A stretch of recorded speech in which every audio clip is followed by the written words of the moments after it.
अहिल्यानगरच्या राहुरी विधानसभा पोटनिवडणुकीचा प्रचार आता अंतिम टप्प्यामध्ये येऊन पोहोचलाय। भाजपचे उमेदवार अक्षय कर्डिले यांच्या प्रचारासाठी विधान परिषदेचे आमदार गोपीचंद पडळकर यांनी आज तालुक्यामधल्या पश्चिम भागामध्ये जाऊन दौरा केलाय। धनगर बहुल भागामध्ये समाज बांधवांच्या भेटी घेत त्यांनी थेट संवाद साधला आणि वेगवेगळ्या मुद्द्यांवरती प्रश्नांवरती चर्चा केली। त्यांच्यासोबत बातचीत केली आहे आमचे अहिल्यानगरमधले प्रतिनिधी सुनील भोंगळे यांनी।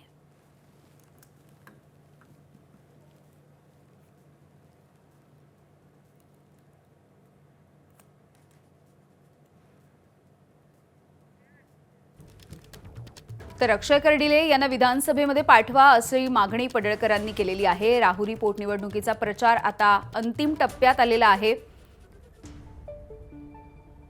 अक्षय कर्डिले यांना या पोटनिवडणुकीमध्ये ही उमेदवारी देण्यात आली आहे आणि गोपीचंद पडळकर यांनी हा दौरा केलाय।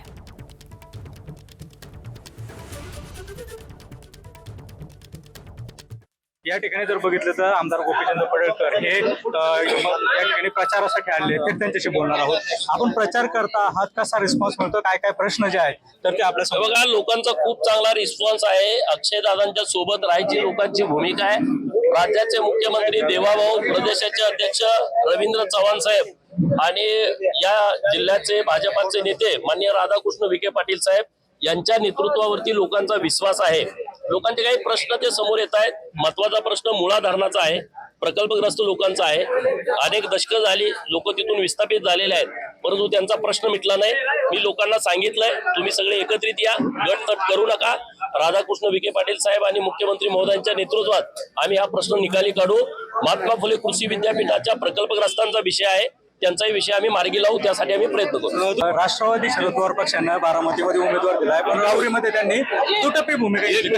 आपण जरा निवडणूक झाल्यावर याच्यावरती सविस्तर बिनधास्तपणे बोलू, परंतु आता त्यांची भूमिका काय आहे त्याच्याशी आपल्याला देणं घेणं नाही। तिथल्या लोकांनी निवडणूक हातामध्ये घेतलेली आहे आणि लोक भाजपाच्या सोबत आहेत, अक्षयदादाच्या सोबत आहेत।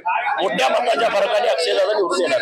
एकूणच जर बघितलं तर अक्षय कर्डिले हे मोठ्या फरकानं विजयी होतील असा विश्वास जो आहे तर तो गोपीचंद पडळकर यांनी व्यक्त केलाय। Camera person Girish Sunil Bhongale, ABP माझा, राहुरी, अहिल्यानगर। एबीपी माझा, उघडा डोळे बघा नीट।